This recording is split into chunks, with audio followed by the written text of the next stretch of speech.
Welcome back to another episode of Black Girls Texting. It's your girl, Sade. I got some energy. I had a little vino. What's good, girls? Who are you? Let the people know you are here with me. I'm here. It's Glenn at Bed-Stuy Brats. It's Chelsea Pinky. The fuck? Oh my gosh. Oh my God. We just finished recording with our guest who you guys are going to hear about, but I have to tell you, obsessed. Good Like, vibes, good vibes. Amazing vibes. Y'all need to stay tuned or else you're bugging. But with that being said, I think I'm just ready to jump into the read or reply because I'm ready to talk my shit. I feel like I'm on the read and I'm about to do a read. Oh, you got something for us? Oh, I do. Get us started.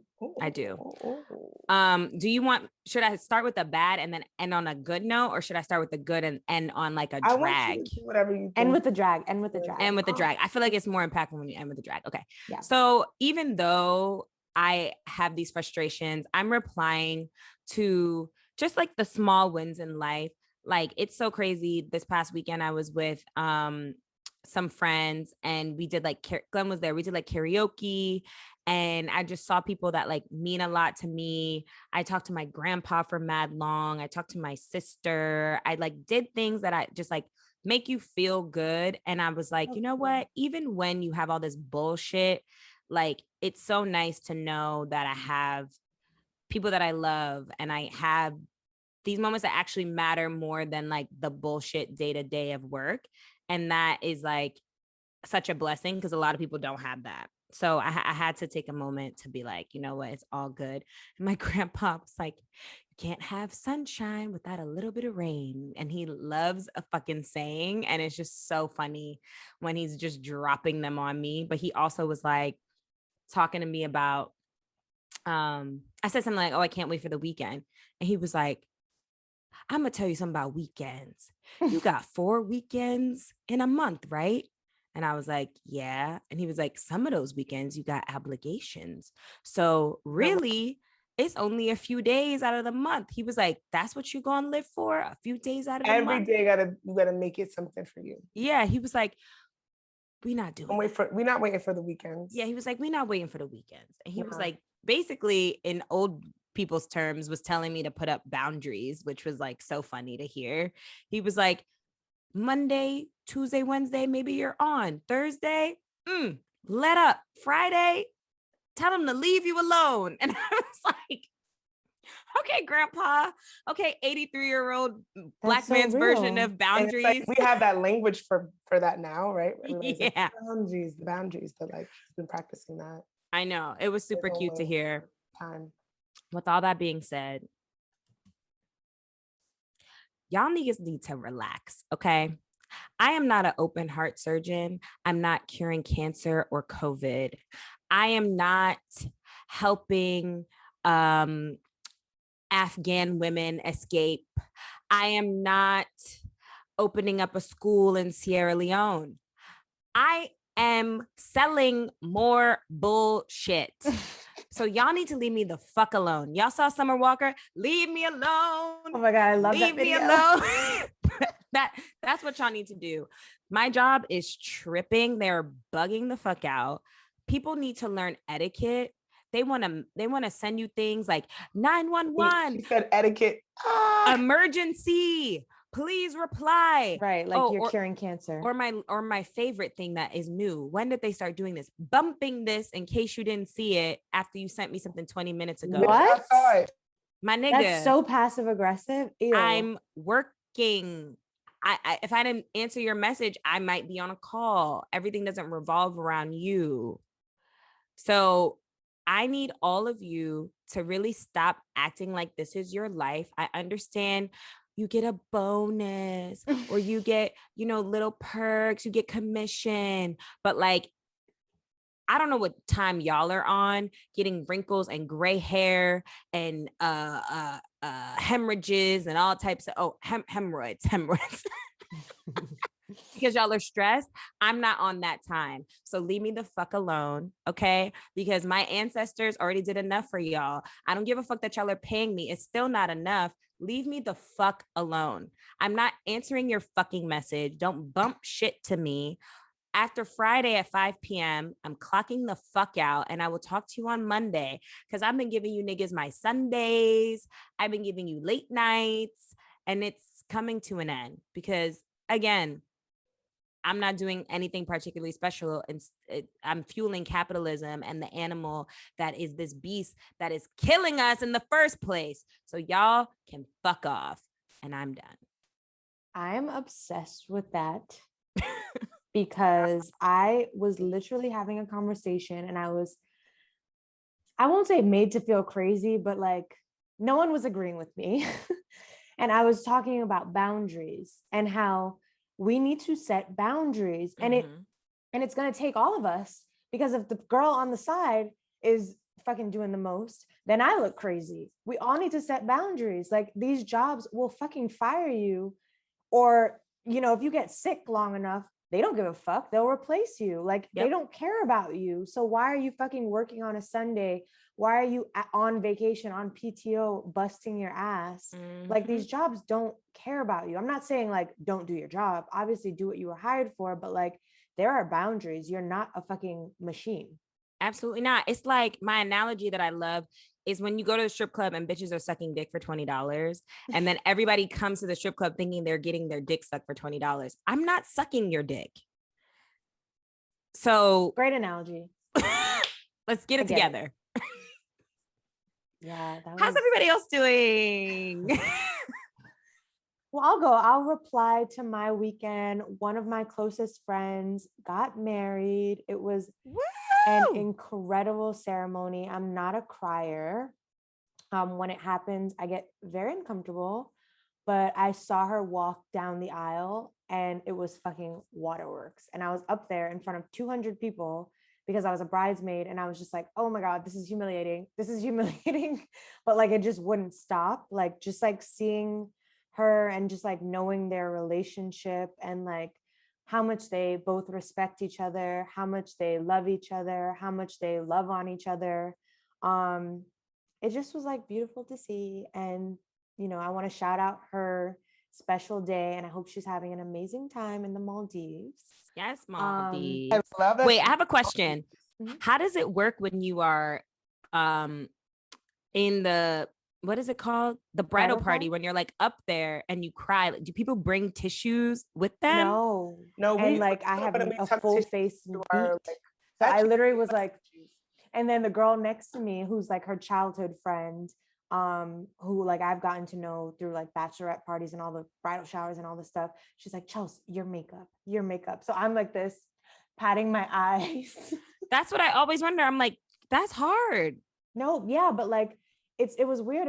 I wasn't trying to cry. I did not want to cry. Oh, wait. That was not in my plan. I remember, actually, so we got like tissues in our like kit as being bridesmaids, and then we wrapped our tissues around our bouquets, like in our. So smart.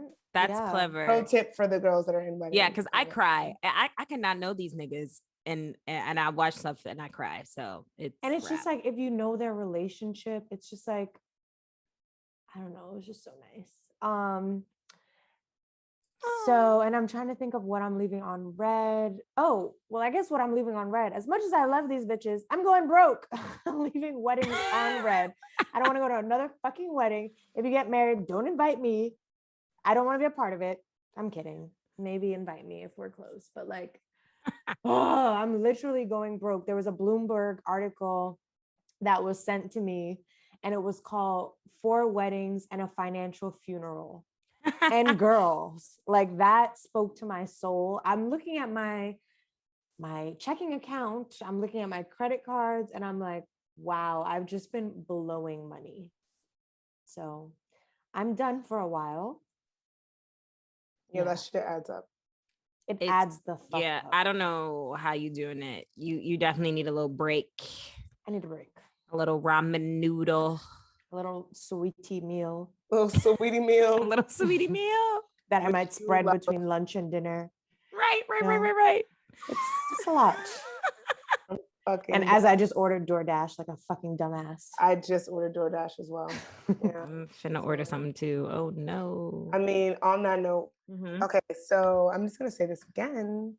Just having some internet connectivity issues. If you didn't hear me, I'm leaving on red the IRS and those fucking tax people because I don't even make that much money and they're trying to tax me out the ass. I don't understand. I live alone and I have expenses. Why are you taxing me like I'm a fucking person that makes mad money? Meanwhile, these billionaires are out here doing all these backdoor ass scams and not paying no fucking taxes. And it's a racket and a riot. And if you have a child that you feel comfortable with me adding to my dependent list, I am open and willing. I will give you a cut. We can figure something out. Chelsea said to me on the side that she knows a child I can claim because she's a messy ass bitch. Also, I think I need you to allege what you talking about because I'm not going down with you, bitch. I'm sure I have some nieces and nephews, godchildren. They can come stay with me. I mean, honestly, we need to be writing off way more because it is expensive to do this podcast and make sure you look good for the pod. I mean, I look like shit today, but you know. Yeah. I mean, I have to get my little pony in. A whole ponytail. And then my replying on red is I love going to Spike Spin in Bed-Stuy. It's an amazing spinning studio. Oh, that's what you said. Right. I thought you said Shy's studio for facials. That's why I was like all the beauticians and the I was like, why don't you giving me the word instructor? That's the word I'm looking for. Wow, your internet's fucked up. Wow, I just jinxed it. Not this bitch freezing again. Okay, she's back. I've been taking 7 a.m. classes during the week and they're phenomenal. And wow. Off in like my day off in fabulous ways. I've been doing it every Monday. I have one tomorrow morning. Let's pray to God that I wake up. I'm listening to soca playlists. I'm listening to fucking old school hip hop, R&B, everything. But let me tell you, so replying, and I want to talk about like the woman who founded it another time when we have a Black girl doing shit because she's really fantastic and inspiring. But girl, my back is hurting. I feel like an old person. I bend down to pick something up, a piece of paper fall on the floor. I'm like, ooh. Like that's not good though. Back. I know. I think that my chair is not. You got to make sure you got the good form. Yeah, my chair is not positioned correctly. I'm hunched over too much. My back kills. So now I'm taking fucking acupuncture, child. It's just always something. My back is hurting and I feel old and it's not good. Are you stretching? Yes, I'm stretching everything. My back just hurts. Ooh, it hurts. It's bad. It's really bad. Like I be feeling like my back is about to like tense up. Like it feels really bad. Get you a Theragun and then have your stepdaughter like massage your back. This bitch oh my god, oh my god, oh my god, oh my god. Oh my god. Just no. kidding. Have your stepson do it. Who that now? I don't know. We'll find her one. Or one of your old students. But you should ask your instructor and be like, hey, like, I just want you to take a look at my form, make sure that like I'm doing this well, because you can fuck up your back or like your knees or like a lot of things. Because you're an old bitch now. Also, if you don't work out, you will be sore, right? Right, but so it's like a pain in my spine. Yeah. God. Yeah, talk to them about it. Yeah, that shit don't feel good. Speaking of that Chelsea is alluding to, I spoke about this on. I wasn't alluding to anything, but okay. Oh, was this your hotline bling? Yeah, I told the patrons about this. I won't go in too deep. In too deep. Do you know that song? This Division. Don't wanna pull out. Oh, that's not even funny. That's Fuck before them my lyrics. time. I'm not okay with that. It's not before your time, bitch. It literally came out like 2 years ago. If not a year. I heard of it. I was at Colgate. So you better like catch up. Maybe you're not tapped in. Maybe you're like not hip. Okay, from the girl who didn't know what spinning the block was. She said that's before my Nobody time. knows what spinning the block means. If you know what that means, because you guys missed it. We talked about it in the group chat. The girls tried to tell me about spinning the block. If you know what that means, put it in the review. Give us a 5-star. Tell us why you love us and tell us what you think spinning the block means. I'm going to say that without any context because I know that y'all don't know because I did not. Hotline bling, you know, I went on a long, laborious depiction, detailed story of how I stopped talking to the father. And wouldn't you know, y'all talking. I came home from my vacation and the nigga was eating me out in front of my front door. Inside, not outside the door. Like he walked inside of the door slammed, and I was getting head. So that's where we are. And the hotline is blinging. But we did have a conversation where I was like, listen, we're doing this again. Everybody's making faces. I don't think it's a huge fucking deal. I was like, yeah, you know, I'm not putting all my eggs in your basket. And he's like, for sure, I get it. And I was like, but I want to get fucked. But all your eggs are in his basket. You don't got no other baskets. That's what I'm seeing as well, Sade. That's my observation. Y'all are incorrect, actually, because I'm not looking to have a basket right now. My basket is my own basket. I'm working out, going to Spike Spin. I'm cleaning my home consistently. I'm organizing my closet. I'm working a new job. I'm getting my money. I'm getting my finances in order. I'm getting my life. I'm very genuinely loving and enjoying myself. I don't think there's anything wrong with that. Okay, you know what? Have any eggs in that man's basket. He is providing a service, and that's all. So, like, when he fucks you, he's kicked out immediately? Yes. Are you telling the truth? You cross your heart, hope to die, put a needle in your eye? Like, I will hook up with him and then, like, go out after. Okay. Listen, also, none of my business. Not at all. None of my business. So, well, she's expressing herself to us. So I think as they say on Love Island, crack on. We're not even cracking on. Well, I would like for you to stop smoking that jewel, Miss pouring into yourself. It's a step-by-step. Yeah. I'm having a good time. I'm like so genuinely just enjoying myself and very happy. I love that. Mm-hmm. I'm happy for you. You know, I feel ways. And so maybe I'm being an overprotective friend. So if you like it, I love it. Yeah, I mean, I just don't think it's like it. Yeah, that's very passive aggressive. I just don't think it's that deep. Okay, well, correct. You're all smiling, right. So yeah, I'm fucking smiling. Well. I'm gonna go into our Black girl doing shit. One of them is Glenn, who is filling her personal basket with her personal eggs. Sorry, I'm petty. I'm like, yeah, correct. Exactly. Thanks for the shout out. The other. This week we were born. Whoa, chill. We are joined by Nareasha Willis, the designer of AVNU Official, a luxury streetwear brand that uses controversial statements, colors, and textures. Nareasha considers herself a fashion activist and is the designer who coined the phrase Ghetto Until Proven Fashionable.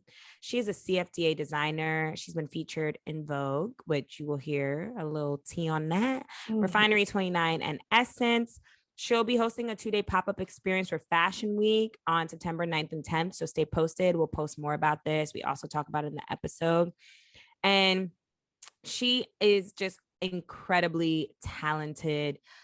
A gem. Stay tuned to hear more and let us know what you think and cop her shit. If you're in New York City, attend that event and let's get into it. All right. So thank you for stepping into the group chat. Nareasha, we are so glad you're here. We love to play little icebreaker games to like get you warmed up, get you ready for the group chat, get you ready for the heat. But before we do that, I want to talk more about your coined phrase, Ghetto Until Proven Fashionable. We talked about this in your bio and you recently spoke with Essence Magazine. I saw about this. would love to hear more. And I just wonder, when will they stop swagger jacking us? Listen, I can't even answer that question, but the other question I could definitely answer. So I started using the phrase "Ghetto Until Proven Fashionable" in like 2016. So it started off as a hashtag because I was a creative director when I moved to LA. So I was doing different shoots, and like to describe the shoots, it was "Ghetto Until Proven Fashionable." And then fast forward in 2018, beginning of 2018, I put it on a hoodie. I believe it's 2017. I'm sorry. I put it on a hoodie. And this was after Trey Martin was assassinated, if you want to tell what it is. Want to call it like it is. Call it what it is. Martin, yes. And it really resonated with that phrase because a lot of times cultural appropriation, it stems from racism. It stems from ignorance. So for me to put that on a hoodie, it was my way of bringing awareness to what was going on or what is still going on in America, just to sum it up. And it was basically for fashion activists, you know, to give us a voice during these times. So I love that. And it's crazy to see, like, I saw an article, I can't remember who made it, but it was just showing like all the things Black folks have done. And then like a year later, a year and a half later, you see it on the runway, like it, and it showed like Dapper Dan, it showed like edges, right. It showed all these different things. So I love that you coined that, you made merch out of it. But before we kind of get more into the juice, I did promise a game with you knowing the fashions. We have a little game we play called On Read or Reply. We haven't brought it out in a minute, but basically, if you are feeling something, you will reply, like you will reply to that person's text. And if you were like, I'm not here for it, you would leave it on read. Yeah. So we're going to do this real quick with a couple fall fashion trends. The first one I want to know, are you leaving it on read or are you replying? This Gen Z style we keep seeing. I'm hearing murmurings that low-rise jeans are back. How do you feel about this? I'm keeping it on red. Wait. Gen Z fashions at large or specifically the low-rise jeans? That's a good question. No, not the Gen Z. No. Low riders. The low rise. Okay. Gen Z fashion is cool. I mean, whatever floats their boat. Whatever floats their boat. Like, I'm not really into trends per se. I just feel like whatever works for your body, that's what you wear. For me, I'm 5 feet. I'm very petite. So I love high-waisted jeans. And that's what particularly like 80s are the case. So they may think like, why they wearing those mom jeans, you know? Right. But I love it because it's like, I'm not just going to be out here like in a little halter top. So I love if I wear crop top, I got the high waist jeans, you know, I could dress it up or dress it down. So.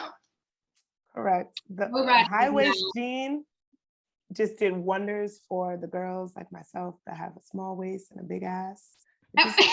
I'm just saying. It really, like, I can't do nothing with no straight waistline on a low-rise jean. Does nothing for my body. I don't know where your ass is even going small. In a low-rise jean. The butt is so small. Yeah, in the I don't know jean. how that would even work. Doesn't work. Does not work. And I got a little booty, so I like high-waisted. It appears that something is poking from the bottom. Yes, correct. It's a little nice illusion we got.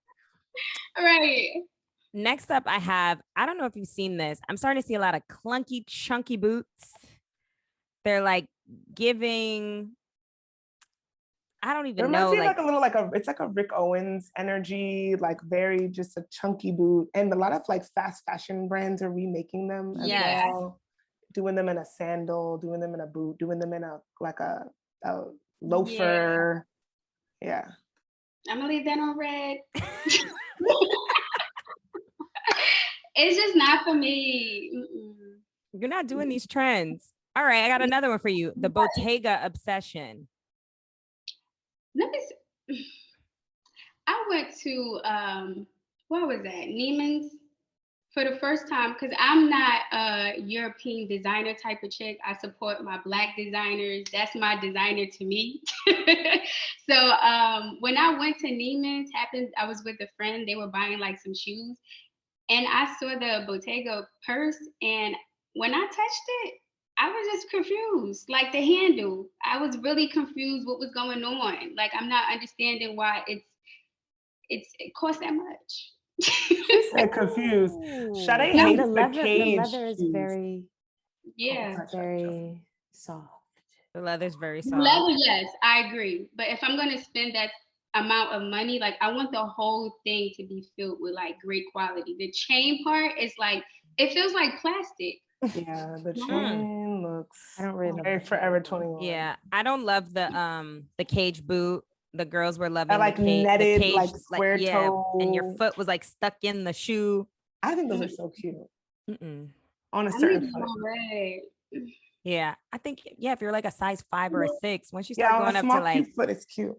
9, 10, that shit is gonna look a little brazy. Right, but you do have some girls that come out to play and they look really cute, you know? So I do see the things that you guys mentioned when other people wear. I be like, oh, that is so cute. But it's just not for me. Like, you know what I mean? I wouldn't know how to like really dress it and step out and feel confident, especially in them high boots. I probably like fall over or something. You know, thinking I have on sneakers and be like, no, it's still a platform. So you still have to keep your balance. And that's so important because I feel like people think they see a trend, but everything is not for everybody. Right. So like you need to dress for you and not just copy what other people are wearing. Yeah, I agree 100%. That's the importance of style. You know, Mm-hmm. you will fit your body, what you like, and what you feel in that day. You know what I mean? Because I know I dress based on my mood, you know? Or if I'm feeling down, I have to put on heels because it gives me a little pep, you know, in my step. Yes. Pep in your step. I love that. Right, since high school, I've been wearing heels, and my friends be like, where you going? We'll go to like, we call it a set in Jersey City. I'm from the hood, so we call it like a set. So you go in somebody's house when you like drink like a and all kickback. like a kickback, yeah. Okay. So it's like they were like drinking and stuff like that, and I would go like ready for a fashion show. They'd be like, where you going? I'd be like, I don't know where you going, but I'm going here and I'm wearing this. Correct. Let them know. I've grown to love a heel. That makes me ask a question really quick. You know, they say that like women dress for women instead of dressing for men. It sounds like you dress for yourself. Yes, I really, really do. At a young age, my mom, she really allowed me to be expressive, which I absolutely love. Like, you know, this probably would be deemed ghetto, but like in 2nd and 3rd grade, I was wearing like blue hair when Little Mo came out. Superwoman was this dark-skinned woman, full lips. Like I saw me on the screen, you know what I mean? So when she came out, she had the blue hair, the blue braids. My mom allowed me to wear blue braids, yellow. I was wearing all types of colors in my hair. She allowed me to be very expressive. So I always dress for me. Like every time somebody like, why you overdressed? No such thing. No such but thing. why you wearing this or why you wearing that? And I was like, I'm dressing for me. I don't care about what anybody else got going on. Unless it's like a dress code, like a theme, then I will go with the theme. But other than that, Nareasha is coming. She's coming to slay. Like, yes. I love that energy. This last one I have is more so just like commentary on current events. I feel like a lot of girls saw the Dolce & Gabbana show, and Dolce & Gabbana is pretty fucking racist. A lot of them are, but Dolce & Gabbana has just done like outwardly racist things, and it was just so crazy to see like all the girls at the show. Like they had Normani at the show, Saweetie, Megan, like Doja Cat. Well, Kiara, you know, white supremacist cat was gonna pull up. Yeah. Right. But that's what they do though. That's what they do to try to mask what they're doing. They invite like the it celebrities or the it girls to the function to make us be like, oh, they're supporting us. In reality, it's like, no, you need to take accountability of what you guys are doing behind closed doors. Like at those meetings, there need to be conversations that need to be had and solutions implemented, not just playing tokenism with Black girls, you know, and trends and having them. Child, it's a mess. It really is. And I wanted to be so happy when I saw Diddy's daughters because they look stunning. They do. But so it was hard. Like I wanted to separate being able to see these young chocolate black girls look so regal from like the fucked up, to your point, tokenism, but like, I don't know. Eventually, I feel like we have to get past that. Like you said straight out the gate, like European designers are not your designers. Black designers are your designers. So when we keep that same energy and like keep it in the family, I think we'll be in a good place. Don't get me wrong. A bitch loves a designer. I do. I can't lie. But I feel like there has to be a good balance. So I don't know. We'll see. It has to be a balance. I mean, like, you know, being an independent designer, like you see a lot of, you know, and I'm not calling out my people. I love my people, but you see free advertisement. And then when you see another brand of Black designer who has quality, it's like, you know, it's been times where I have sent people clothes, you know, and they loved it. And either they will like wear it and not tag me, or it's something, but soon as it's like a Chanel or, I don't know, Bottega, it's like, that tag is real strong in that caption. You know what I mean? Right. So it's like, what are we placing value on? Yeah. Right. So it's just the support needs to be circulated, you know, equally. That's all. If you're gonna wear your designer, it's cool. Like, I'm not telling people what they can and cannot do, but just support Black designers as well. Yeah, exactly. And that kind of brings me to my first question for you, as what we call step formally into the group chat. We just want to know, like, where did you start designing? Like, I'd love for our listeners to learn more about your brand, how you got started, what you're working on, like all the background on you. Okay. I don't even know where to start. Okay, so I went to college. My background is PR and journalism. I absolutely love writing. However, it was a time where I couldn't finish college because I couldn't take out any more loans. So, like, you know, this girl coming from the inner city, I was so excited to, you know, attend college because it was a PWI, which I wanted an HBCU, but one of my teachers convince me that I need to be exposed to diversity. That's another subject. Oh, girl. That's another subject. But so I went to PWI, Seton Hall University. I couldn't attend any longer. And so, like, I went into like this depression mode before I even knew what depression was at that time, you know. And my mom, she sat me down. She was like, listen, as cliche as it sounds, my mom was like, fashion is your passion. Why don't you do something in that field? And, you know, even when I was in high school, my teachers, they conditioned me because I excelled in my grades to be a doctor or a lawyer. So I never thought about actually being a designer as my career choice. So I started a blog in 2013 called AVNU.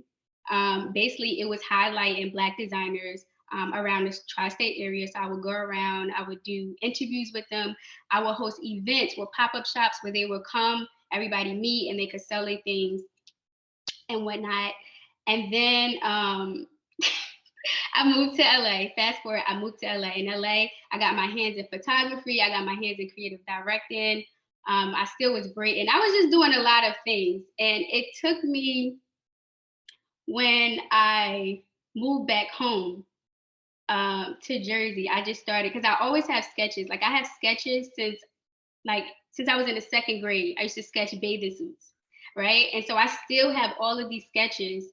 And so I was just started sketching, and I started like going through stuff. And the first thing that I sketched and actually made, got manufactured, was the blazer dress that was actually featured in Essence. So it's like, for my first sketch to come to life, be featured in Essence, it was like, okay, we getting somewhere. Yeah. Like, we are getting somewhere. You on to something, exactly. Right. And just to backtrack. So in between that, before I came back home, I started a movement. I started a movement called Black Vogue Movement. It was a social justice movement that target cultural appropriation. So my thing is, people have different ways of showing up, right, with activism. You have, if you talk about the Black Panther movement, you have people that were in the field. You have people that were regulating the school systems. It's just different ways people showed up. And so for me, my favorite artist is Nina Simone. And so she says a quote about, you know, you can't be an artist and can't reflect the times that you're living in. And so, like, creating a Black Vogue movement, and I had shirts with Black Vogue on it. We got to get into that, sis. That's my next question, girl. Well, wait, I have a question though, and this is so random. Stick with me. Yeah. I remember I was watching an episode of Grownish, and what is her name on the show? Zoe. She decides to study like fashion, but also like culture and politics and how all those things intersect. And I wondered if you could just expound on how you found that like the way that we dress ourselves is a way to express the times or to express social movements, and how you saw that overlap as being like a beautiful like synergy, I guess. Right. Basically I lived it. I mean, as far as dressing, right? So growing up in the inner city, you know, being Black, it's like the things you put on, you are judged for it. You know, we don't have the luxury to just throw on a hoodie and some track pants and people not perceive us a certain way, right? So it's like my grandmother, I always witnessed her dress up to the T. And when she dressed up to the T, I mean, she would come to my school and she would wear fur coats. You know, she would wear all of these things. And I witnessed how people respected her. So it's something that we can't ignore. I know everybody say don't judge a book by its cover, but they do, you know? So I feel like with the way we dress, it comes with being like stereotypes, prejudice, all of that intertwined, because what I put on is how you perceive me. You don't give me the luxury to have a conversation with me, to learn my background, to understand me. It's just more so like soon as you see me, it's like straight judgment. So clothes play a major role in what we go through in society, whether people want to say it or not. Like, you know?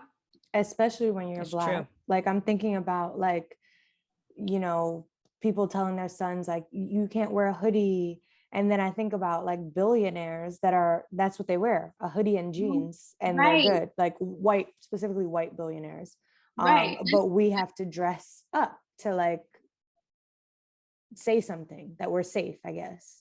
Right. And I have a little brother who's my heart, and he loves hoodies. And when I lived with my mom, I used to always tell him like, please, baby, put your hood down, you know, because my family, we have a lot of hair and we hairy, right? And so my brother, he was like 16 with a full beard, you know, he's like, and the men in my family are tall, like they're like 6'1", 6'6", you know, he's a big guy. So people may judge him as, you know, this is a grown man when he's just a baby, you know, well, not now, he's 20 now, but he was a baby. So I used to tell him like, you know, please put your hood down, mistaken identity, you know, even living in Jersey City, just the violence and everything going on, just please show your face. Or we have to have conversations about if a police approach you, how to react. You know what I mean? These things that we have to have with our black men. And like, not recently, I didn't even know, and it may be ignorant, but I didn't even know it affect Black women in that way, as far as like getting stopped by the police because of things that we witnessed, you know? Yeah. So it's just I have one more question. I know Sade has her thing. Go ahead. But I was just thinking about in terms of like how like fashion and the way that we choose to present ourselves in the world communicates messages, the way it reflects the times. And we were talking about this in a recent episode and thinking about Sha'Carri Richardson and how everybody like lost their mind when seeing how she showed up on the track with like an orange wig and the lashes and the nails, and how everybody was like, whoa, like we're seeing this person like represent their personal style like in sports. But I had felt this kind of way where like I felt like people were on one side like celebrating the fact that she was showing up, but also feeling like there was like a way of drawing attention to her because it was like something that we hadn't seen before, because it was quote unquote ghetto, because it was a wig and it was orange and it was long lashes. And I don't know, I just wondered if you had any thoughts of that, or like how you felt when you saw Sha'Carri on the track, what you thought she was representing, anything that comes to mind. I was just proud because she was a Black woman. So I didn't really pay attention to her nails and hair because I'm surrounded by that. So for me, that's not a shock. That may was a shock to CNN or other people around. And then you have to look at, in retrospect, look at what's her name, Flojo? Flojo, yeah. Flojo, she did the acrylic nails and stuff like that. So things like that, it doesn't shock me because it's my culture. It's our culture. You know, it only becomes a big deal when somebody from the other scope says something about it, and then it triggers somebody else, and then we have to like shout it out, like, you know, just to like praise her to be comfortable in what she's doing, even though she's already comfortable. So for me, it was nothing like shocking. I was just proud as the sport, like what she was doing, and I didn't pay attention to what she I mean, was. it's ghetto until proven fashionable. Again, like the Jenners and the this and that, and all these white women that want to look like they're of color, wear long acrylics, wear wigs, wear colored all hair, sorts of colorful hair all the time. Right. And it's Like edgy and cool. And that shit gets on my nerves. but it's such a huge deal. We're like, oh my God, not we, but like the media was making such a huge deal of how Sha'Carri was coming to run. And as you said, this is how that's the norm. dress every day.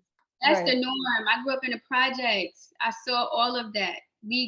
People was running after their kids and nails and color and color hair. To that point, that was the cool thing. Come in the house, like you know what I'm saying? Like that's the norm for me. But like I said, when it's on the other scope of, you know, when media pick it up, it's like, ooh. Even did you hear the commentary? Like, did you guys listen to the commentary? It was like, I feel like it was like, even in that wig and nails, she still can run. Wait. No, they were dead ass. No. I'm serious. Is that true? Yes. You heard it, right? No, it was, you just gotta hear it. It was just like, I don't know. To me, it wasn't like praising her. It was kind of condescending. It was sarcastic a little bit, the tone of it. Like, you gotta really listen to it. I'm just like, I'm gonna have to pull that up, but I'm not surprised. Okay, girl, we got to get into it though. So if y'all don't know, you launched the Black Vogue, and then I'm seeing you were featured in Vogue and Teen Vogue, but then a few months later they sued you. She sips water, sips essentia. Yes. So 2017, I came out with the movement. 2018, they featured me. Maybe like 4 months. I could be wrong with the numbers, y'all. I have a short-term memory with the numbers. But a couple of months later, they sued me. And it was crazy because I didn't get featured in Vogue not once. I got featured in Vogue twice. So I was just like, wait, what is going on? So I'm assuming because they featured me, I was thinking naively, like, okay, this is a conversation that we about to have. Like, this is open up. I thought it was like change. Like, I thought I was just, I thought they was gonna march along right with me. And then they hit me with a no. They hit me with infringement, which, okay, because the Vogue mirrors their Vogue, right? Mm-hmm. Even though it was Times Roman. But I understand that business is business. It's the other accounts that they tried to put on me, tarnishing a brand. Literally, I had got an email saying that I can't have Black in front of Vogue. Mm-hmm. Oh yeah, we could talk about it now. Like the everything is over with. The lawsuit is over with. So yeah, it was like tarnishing a brand, unfair competition, and infringement and damages. Oh, so they were threatened. Listen, this is yes. I already realized that we're about to be irrelevant. Hold on now. And it was just me. It was literally just me. I mean, the questions, because you have to think about it. That was my first couple of months in business. Right. So it's things that I need to learn, you know, first time generation, you know, just trying to figure it out. So it's things that they were asking me questions that I didn't have the answer to because it's like, I just started. Mm-hmm. But I literally just started and you guys just came and I don't have the answer for that. And I don't know if I had a deposition for 9 hours. They came with like all of these crates, like letter A to like Z or something like that. And they just went through everything and asked me all these questions. I mean, I saw emails in there where they was literally watching me. Like I saw an email that was like, she just posted.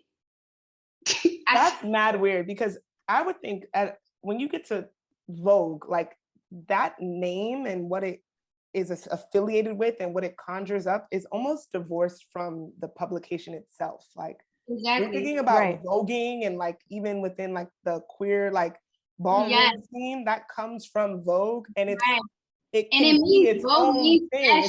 It's a fashion thing, right? It's a lifestyle. It's a whole thing. It's not just a publication. So it's unsurprising to me that you would use that name at that point. But I'm stuck that they featured you. They tried to act like it was all good. They featured you more than once. You were in Vogue and Teen Vogue, and then they sued you. The fuck is that?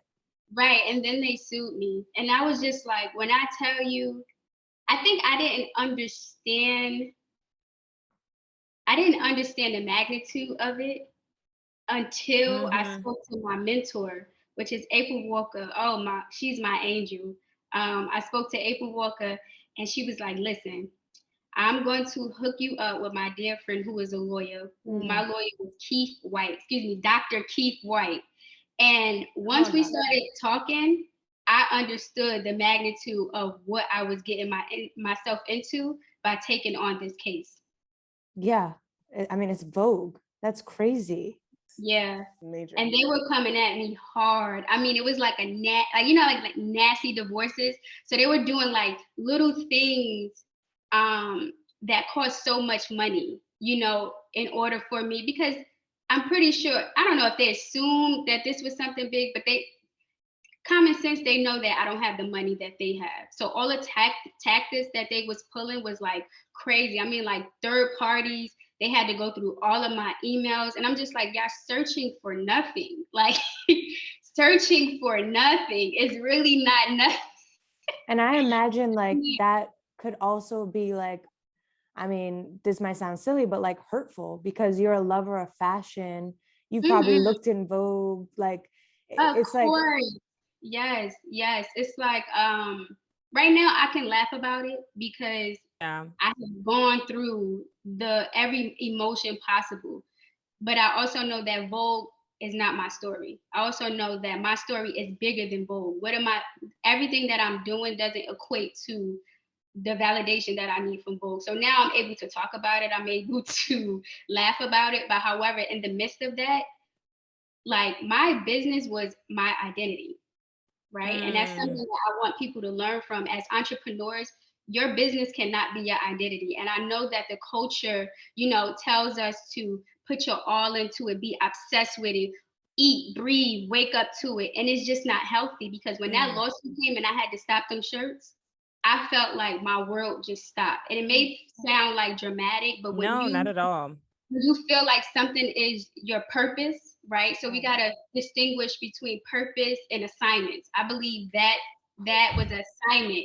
I believe it wasn't my purpose. So within that assignment, I couldn't identify that, and I thought it was my purpose. And I was just, I had mental, I could be real transparent with you guys. I had mental breakdowns. I stopped my whole business, because it's like, if you can build something from the ground up and somebody could come just snatch it away from you, it made me fearful, not more so of Vogue, because, I went against the case. It was more so like, dang, you could really build something and somebody take it away.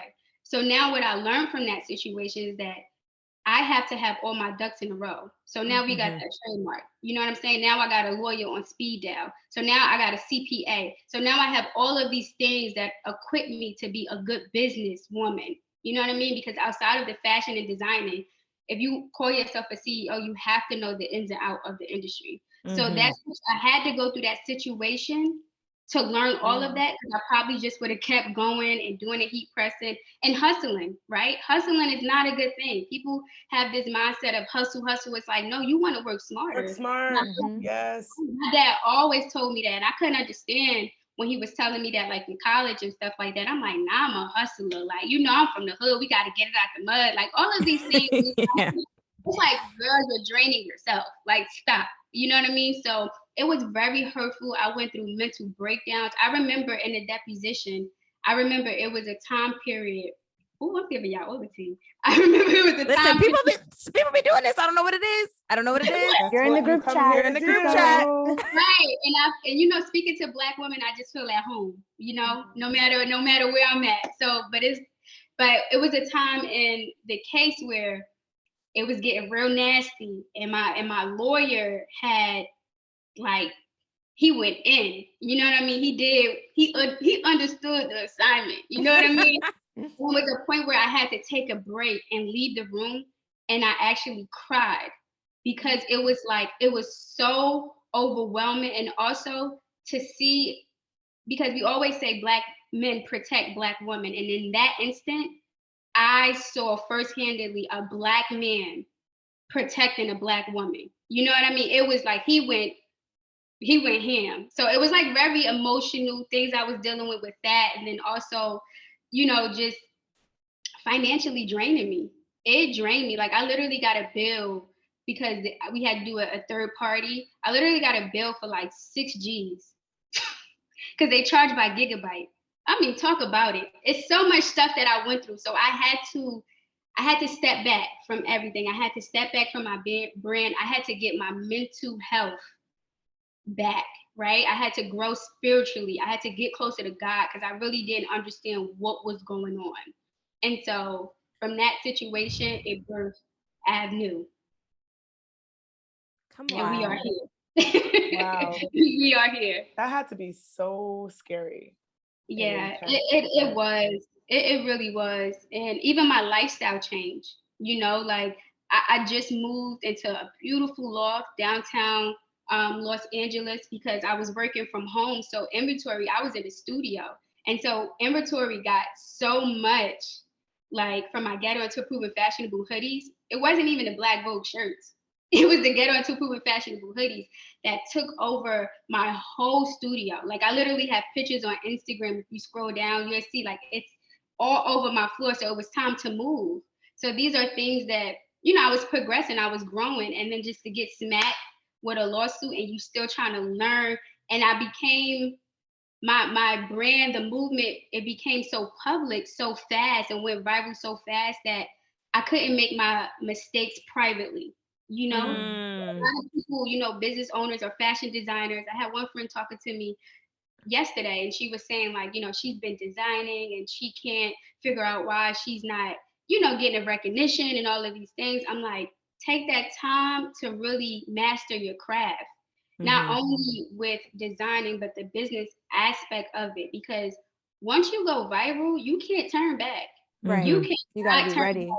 You have to be ready for that, right? And you have to stand on that stamina. Like, you have to keep going because things, trends, everything moves so fast. So you have to take that and milk it. So you need to be prepared when you go viral or when you get these recognitions. Because when I was getting every publication you could think of, my brand was in it. And I'm so thankful. That's not to brag or nothing like that. But when you're in the public, you brag.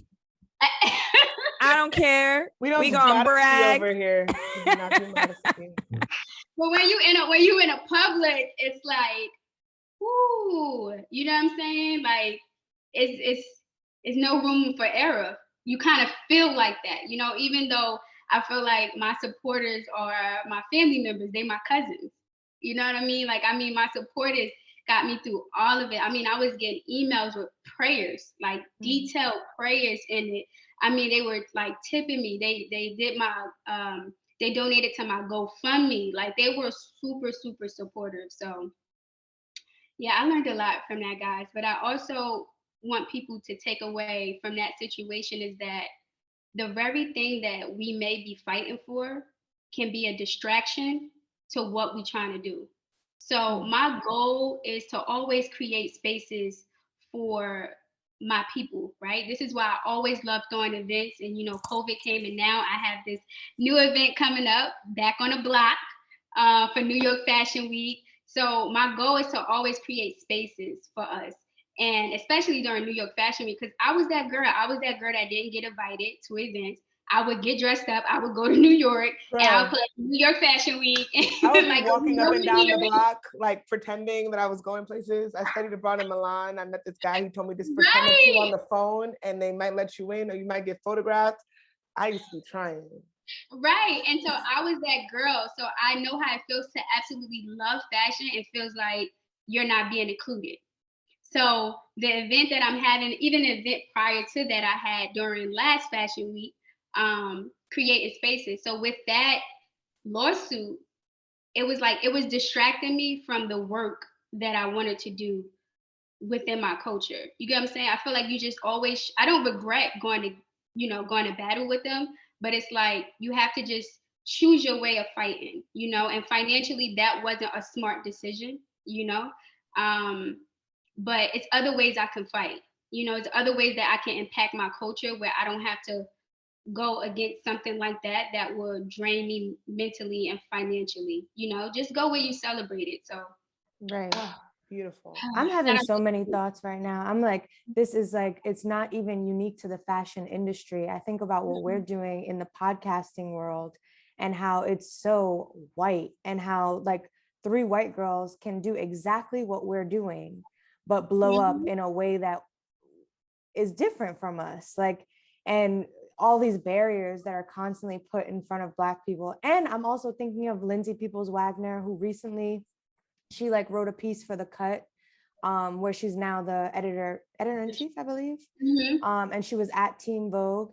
And I just want to read, this title is there room for fashion criticism in a racist industry?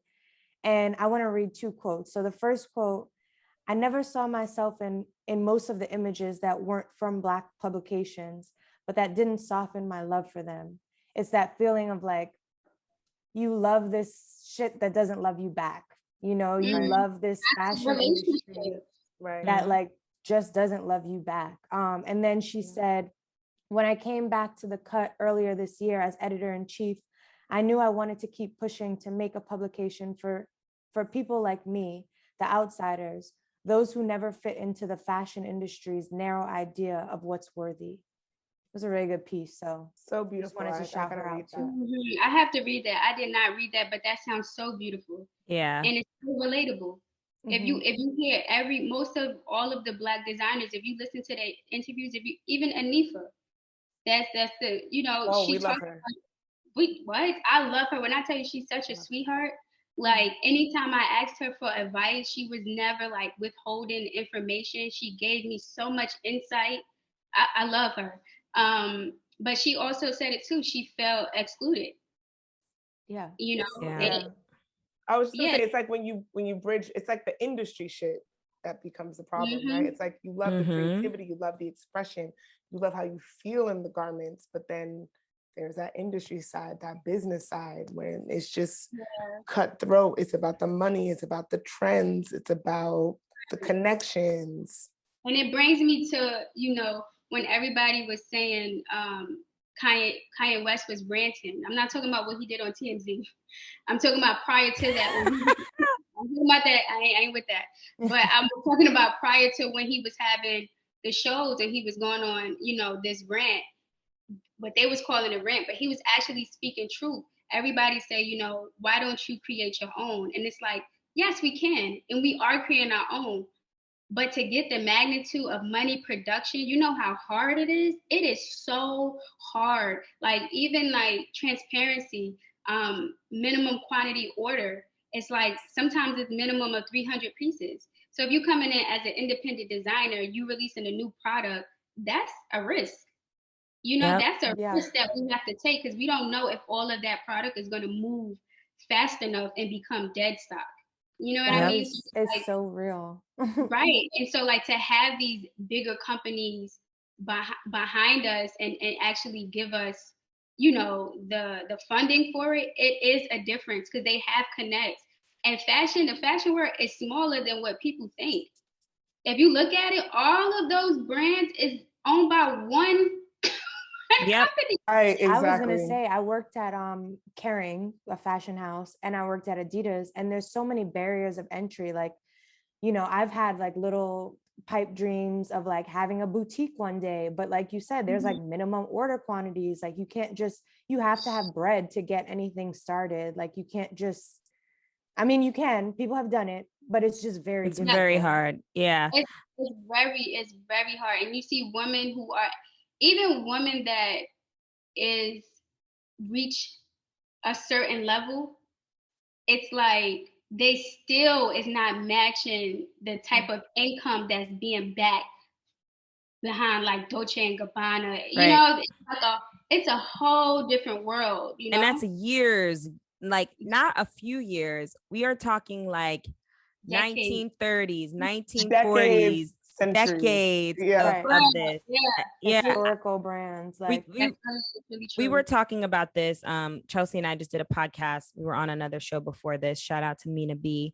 And we talked about the Tiffany Diamond and Beyonce and Jay-Z. And I don't know if we'll get into all of it, but for me, the biggest takeaway, and I mean, we can't get into it, but the biggest takeaway for me is like, I really want us to get to a point where like, it's not glorified or special that Beyonce gets to be the first Black woman to wear a blood diamond. Like, and not to say that she should have known or didn't know or whatever it may be. Like, even if it weren't a blood diamond, I don't want to hear any more of the first Black this as though it's some like amazing thing to be allowed to wear your shit. Right. Like, I'm good on that. Like, I want to see Beyonce's and everyone of the world like supporting brands like yours or supporting, you know, small businesses, bigging up brands that like need that support in a way that is going to be so much more impactful for us as like a community, because it really works across. Like, I help you out. Now you are potentially helping out a small up and coming Black stylist who's helping out a small up and coming Black photographer. Whereas these white, you know, big brands keep it all in their circle. And that's what they've done so well. Like, we need to take a page out of their book and just keep it amongst ourselves and spend amongst ourselves. And I'll stop ranting because y'all know how I could go on. That's what we talking about, Black nepotism. Yeah. But it's also like we've been conditioned, and I'm a part of that conditioning to believe, oh, sorry, sounds of the city.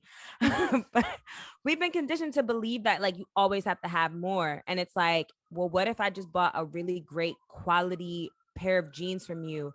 That fine, it might be $300 because you got to get that denim that's going to last for 10 plus years. And that's okay. Right. And you don't have this big machine behind you to afford to sell a $10 pair of jeans. You know what I'm saying? Right. Like, invest a little more money. That's such a good point, Chelsea. Yeah. That's so true. As far as, I don't even know where to start. I agree with. No, I went on and on and on and on. No, because She's ranting. I agree with everything you're saying. It's just like, where do we find? Because being the first Black woman to do something, it's not a bad thing on our part because we breaking barriers. But far as like society, right? It's like, when is that gonna end? To be the first, right? And it's not just happening with Black people. You have like the first Asian that won like an Oscar or something, like, you know what I'm saying? So it's like this diversity in overall. It just needs to be more of it. You know what I mean? So it's a hot mess.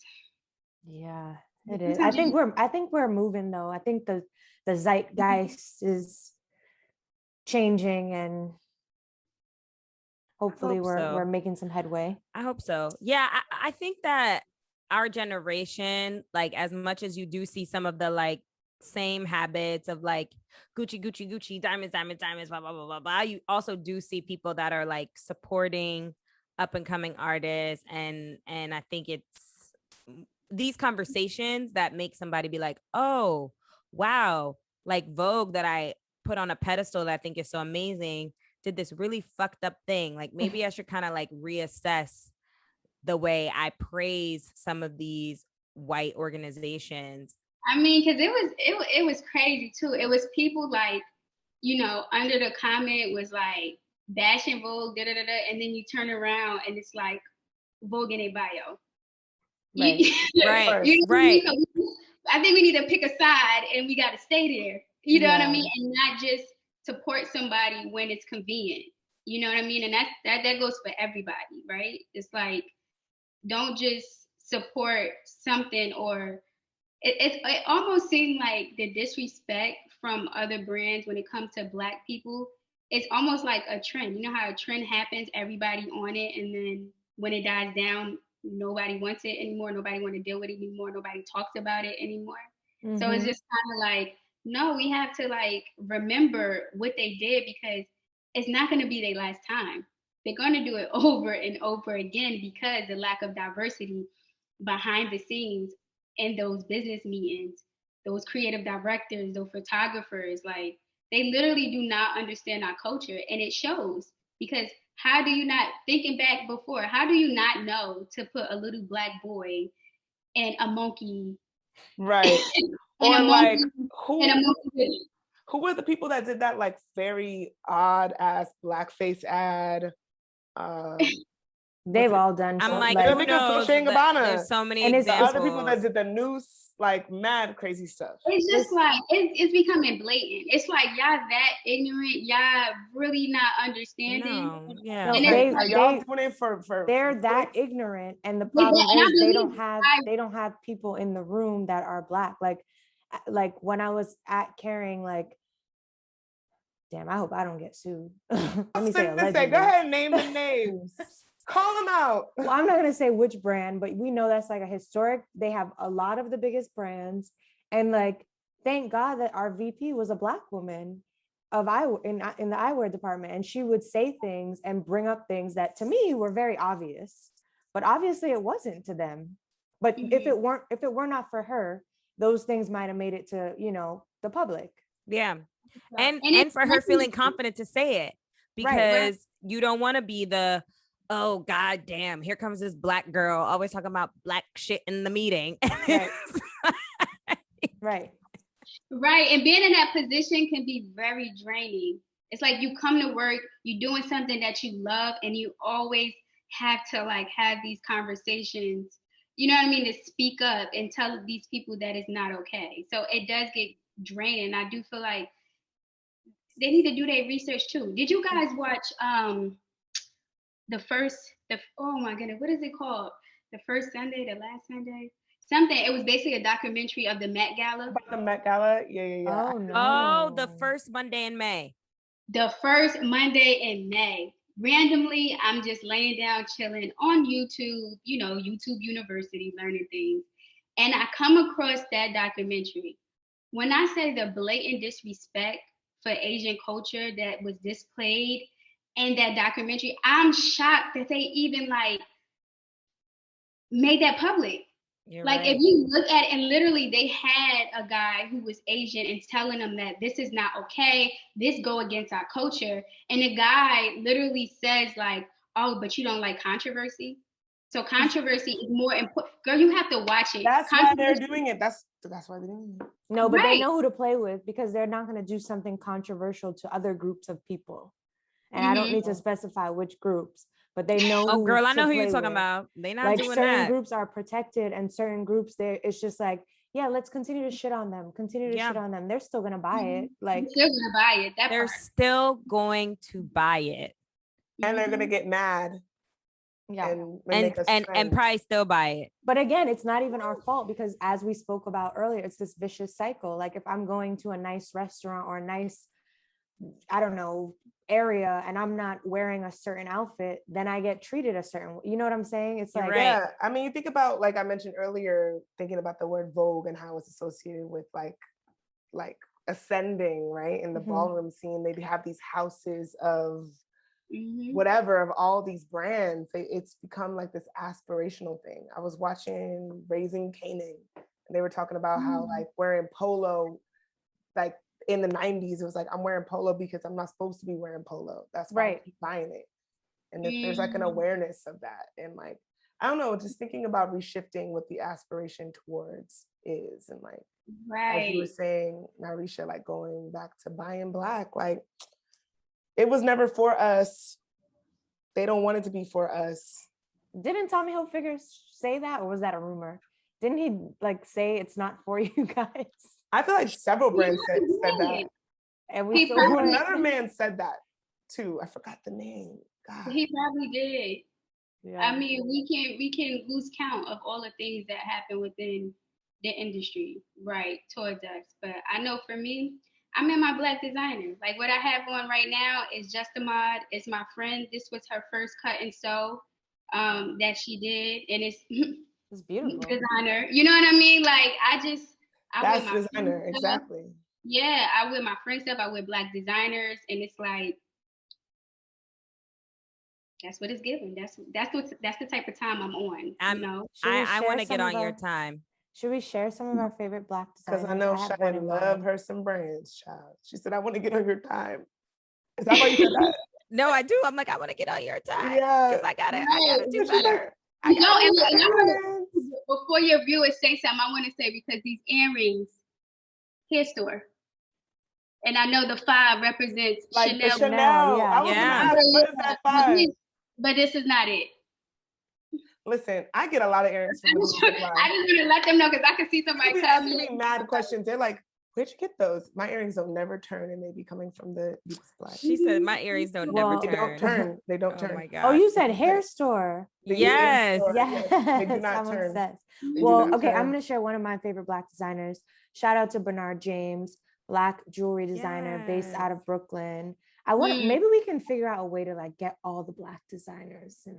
Y'all should definitely do that. What about you guys? Do you guys have any that you want to shout out? I'm shouting out Faye Noel, Grenadian I love her sis. I love her stuff. I need to get my bread together because I have so many pieces of hers that I want, but she just does like pieces that I think are so sexy. They are like really make you feel like you see it and it's like, that's the Caribbean. And I just love her. Right. Beautiful. Damn, there is a woman that I cannot remember her name. I think she just did a collaboration with Misguided. Do you know what I'm talking about, Nareasha? There was a big drama because somebody like kind of Azia. Azia, I think her name is. Her brand, though. Let me look it up. We gonna do our Googles real quick. I know who you're talking about though. T-Fem? Yes, TLZ Femme. Thank you. Yeah, something like that. Yeah. I like her brand too. TLZ Femme. I like her brand. Sexy. I'm surprised she did something with Misguided though, because I feel like the fast fashion girls have been taking all her shit. Well, it was like Fashion Nova I kind of was like, or Fashion Nova. She was sort of like, you know what? If y'all gonna take it, I'm gonna do it. That's what it was giving. An arm and a leg and a whole head and a whole body. I said, you know what? Get your money. And a lung and a toe. Yep. Get your money. Okay, so my favorite designer is well, I don't know her name, but the brand is called Style Temple. She's a Nigerian designer. Her gowns are so amazing. Like I wore it for Say it again. Style Temple. Style Temple. Okay. Yes, she's a Nigerian. I don't know her name. I gotta get her name. But her gowns is so pretty. I literally wore her dress. 2019, I ordered a dress from her. It's so beautiful. So beautiful. Oh my goodness. And the fact that the tag said made in Nigeria. We love to see that on the label. It's a luxury for me. I don't know about y'all, but that's luxury for me. No, I hear you. Okay, wait. I'm on the website. I think I found her. You know what? I'm not gonna be able to pronounce her name, but we gonna have everything in the show notes. Yes. And then we have to shout you out. Like, please tell everybody where they can find you, where they can buy your products. Are you still making the shirts? Because I need to cop me a shirt. What, with the Black Vogue shirts? Yeah, the Ghetto Until Proven Fashionable. He said, no, sis. He said, no, that's not no more. Nareasha Willis is not selling Black Vogue shirts. But yeah, I do have the Ghetto Until Proven Fashionable shirts. I have the hoodies. And I also, little exclusive, I have a bag. Oh, that's so cute. That's so cute. So you can right now. on and off, and it's gonna be a collectible where you could change the sayings, where people could collect it and stuff like that. It's hard, it's really cute, and it comes in black, orange, and green. That is so cute. I'm obsessed. That's so cute. That's gonna be okay. When can we buy this? Okay, so this is gonna be available September 2nd. Ordering it. I need it. It comes with a strap, so you can wear it like crossbody. And then inside it has card holders, so you don't need a wallet. So you just, because you don't want your purse to be like bulky. That's brilliant. Oh my God, should we all get a different color? I'm getting the orange. Okay, perfect. I love it. I love the fact that you guys got different colors. I love it. I love it. Mm-hmm. So I'm excited. I'm really excited about the new accessories, just because everything is so unpredictable. Just like the newest collection is called Nuova, so it just means new. That also is available on my website. It's AVNU, AVNU official.com, and so you can get that as well. I'm obsessed. You better go off. I really have to tell you, and I don't say this to people very often. You are so inspiring. Like you just seem like a wise woman beyond your years. Like it's crazy, like old soul vibes. Important to me. But like honestly, it's so crazy. I love Black women, but like you overcame something so crazy, like from your hurdles with school. Like shout out to your mom for like inspiring you and like you having that foundation, but then taking it to the next level and just like not stopping. That's so inspiring, and I'm so excited for people to hear this episode because like it's crazy. Like you were dropping mad gems, but also like just seem like you are at peace, which is something I think is so beautiful. Like you went through something and you're like, you know what? I wasn't going to let that stop me. And I just love that. I had to give you your moment. I won't let go of, did you say the assignment versus the calling? Yes. Your assignment versus purpose. Purpose, right. Right. That right there is something. Mm-hmm. It's really a difference, and people get stuck with the assignment when God is telling you need to keep going. You have, your purpose is not here. It's just the assignment. And also, like, I'm so at peace because I know that I'm starting over, but I'm not starting from scratch. Like all the wisdom I listened to a sermon by what's her name? Sarah. It's called The Undoing, y'all. Y'all have to listen to it. It's so good. And she talks about that. Like you're starting over, but you're not starting from scratch. I have all the wisdom, all the mistakes that I made, all of that. It made me a better businesswoman. It made me a better woman. And it gave me grace. Like, you know what I'm saying? I'm very graceful in how I handle things now. Like, You are. For the listeners, because I'm not done plugging you. I told you we don't do modesty because I'm literally like adding to my cart as we speak. You got Ghetto Until Proven Fashionable. Everything is political when you're Black. Your favorite designers are racist. Black before it was fashionable.